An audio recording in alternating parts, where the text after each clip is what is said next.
اعوذ باللہ من الشیطان الرجیم بسم اللہ الرحمن الرحیم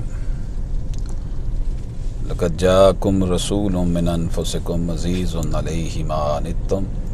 حریص علیکم بالمؤمنین رؤوف الرحیم فإن تولوا فقل حسبی اللہ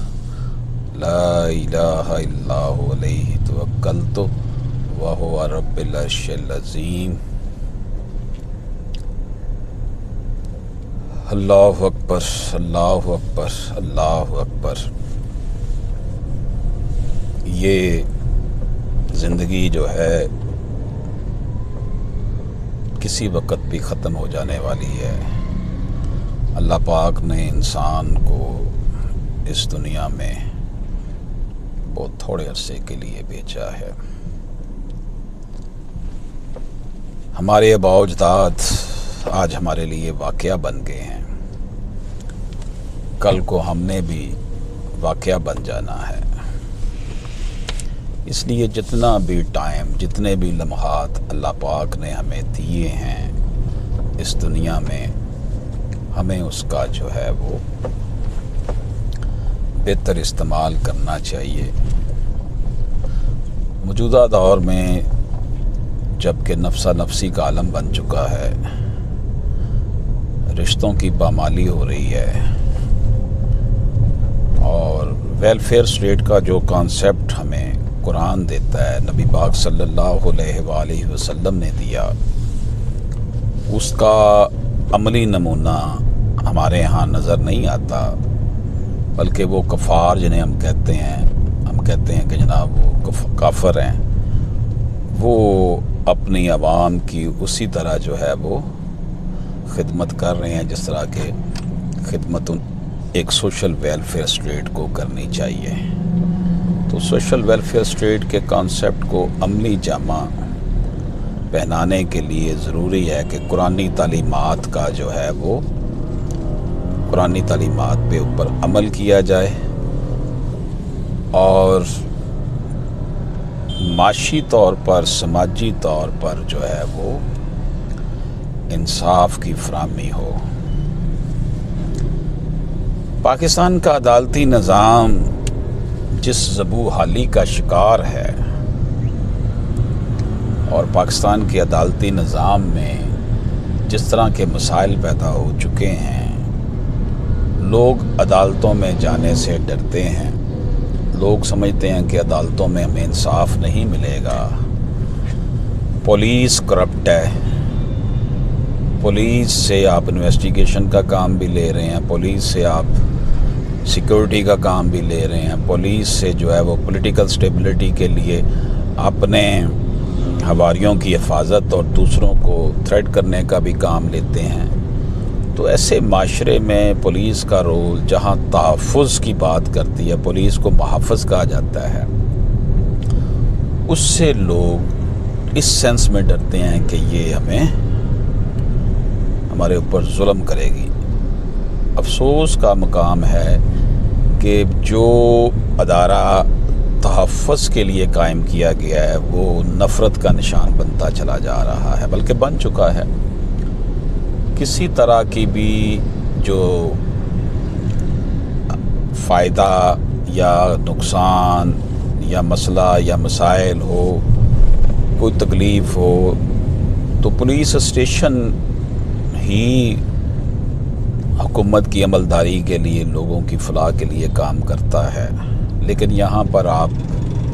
پولیس اسٹیشن چلے جائیں گے کمپلینٹ لے کر، اور آپ کا جو حشر ہوتا ہے اس کو بیان کرنے کے لیے کوئی راکٹ سائنس کی ضرورت نہیں ہے، یہ ایک اوپن سیکرٹ ہے۔ ان حالات میں جب ہم دیکھتے ہیں کہ خواتین اپنے حقوق کے لیے جب لڑتی ہیں تو ان کو کس طرح کی دشواریوں کا سامنا کرنا پڑتا ہوگا۔ اس مین ڈومینیٹڈ سوسائٹی میں خاتون کا سب سے پہلے پالا تو پڑتا ہے اپنے ہی باپ اور بہنوں سے۔ باپ کو مورد الزام ہم اس لیے ٹھہرا رہے ہیں کہ باپ اپنی زندگی میں ہی اپنی پراپرٹی، اپنا کاروبار، اپنے لڑکوں کے نام کر دیتا ہے، لڑکیوں کے نام، بیٹیوں کے نام نہیں کرتا، بیٹوں کے نام کر دیتا ہے کہ یہ پراپرٹی میرے خاندان میں رہے، بیٹی تو پرایا دھن ہے۔ کیا یہ دھن ہے؟ یہ انسان نہیں ہے، یہ گوشت پوست کا جو ہے وہ ٹکڑا نہیں ہے، اس کے جذبات نہیں ہیں۔ نبی پاک صلی اللہ علیہ وآلہ وسلم کی آل جسے کہا جاتا ہے وہ حضرت فاطمہ رضی اللہ تعالیٰ عنہ کی بیٹی سے ہی شروع ہوئی۔ امام علی مقام، امام حسن حسین اور دیگر ان کی اولاد،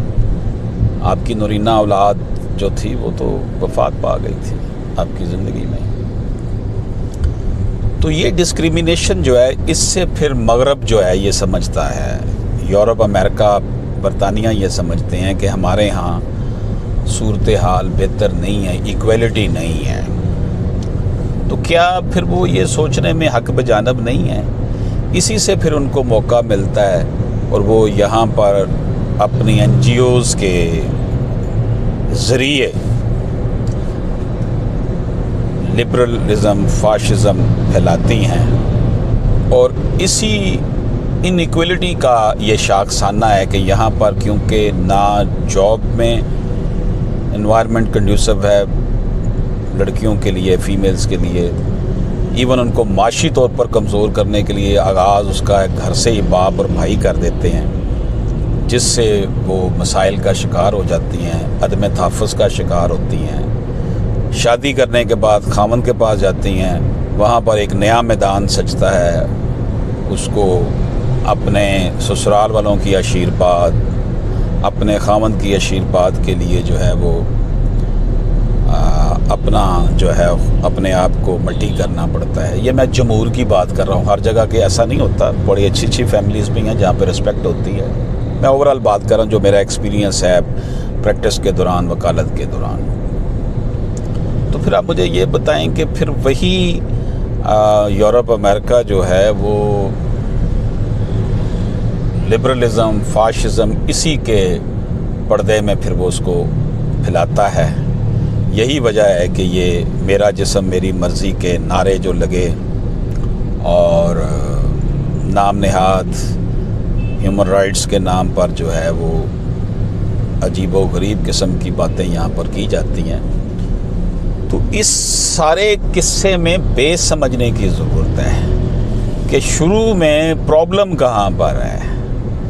اگر بیٹیوں کو ان کے گھر سے ان کا حق ملنا شروع ہو جائے،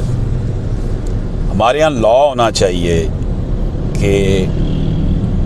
اگر فادر اپنی زندگی میں اپنے بیٹوں کو دینا چاہتا ہے کچھ، تو وہ بیٹیوں کو بھی دے، ساتھ ہی برابر ایکول دے، جو کہ نبی پاک صلی اللہ علیہ وآلہ وسلم کی سنت سے، حدیث سے بالکل واضح ہے۔ اور اگر ایسا نہیں ہے، لا بن جائے کہ جناب ٹھیک ہے اگر دینا تو دیں، لیکن سب کو دیں، اگر نہیں کوئی دیتا تو وہ کسی کو بھی نہ دینے دیں، پھر وراثت کے بعد جو سنگل اور ڈبل خاتون اور مرد کو ملتا ہے وہ ملے۔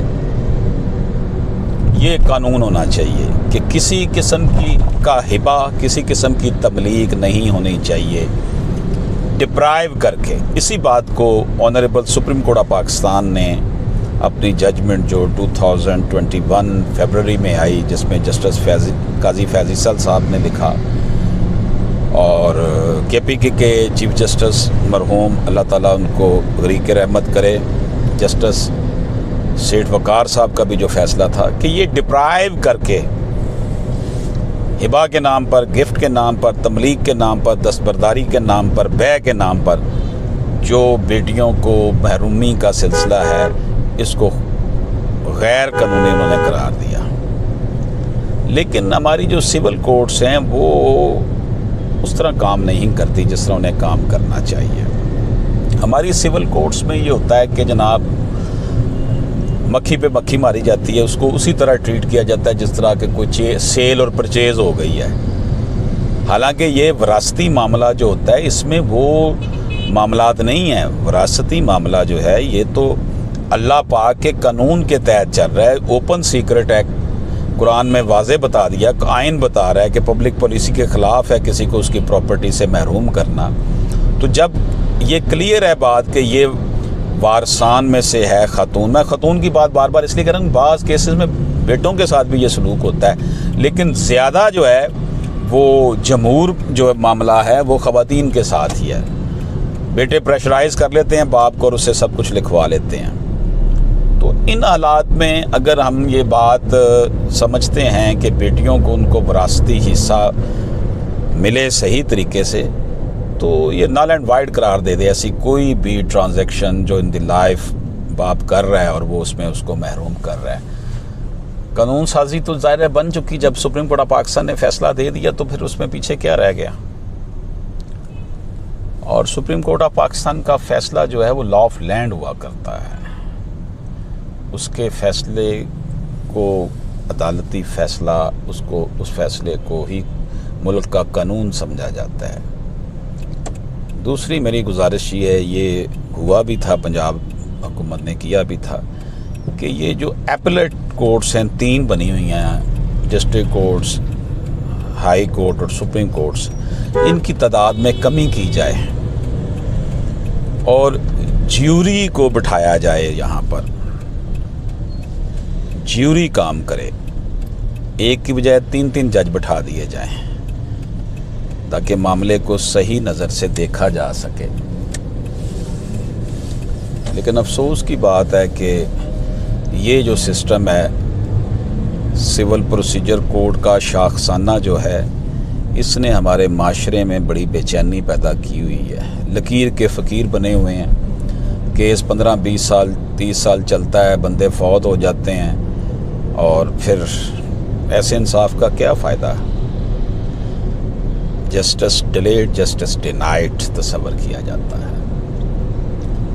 تو میں یہ سمجھتا ہوں کہ ہمارے علماء اکرام جو علماء حق ہے، علماء سو نہیں،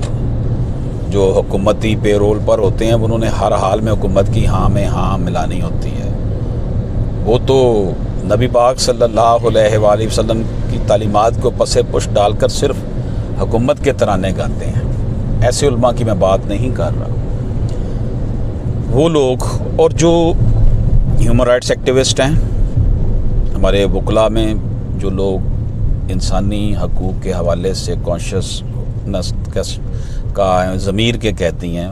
وہ اپنا کردار ادا کرتے ہوئے ہمارے اس مشن میں جو ہے وہ ہمارا بھی ساتھ دیں۔ ہم نے بھی ایک فورم مصطفی جسٹس فورم کے نام سے بنایا ہوا ہے، ہیومن رائٹس فرنٹ انٹرنیشنل کے نام سے ہے، اور ہم اپنی آواز اٹھا رہے ہیں اس حوالے سے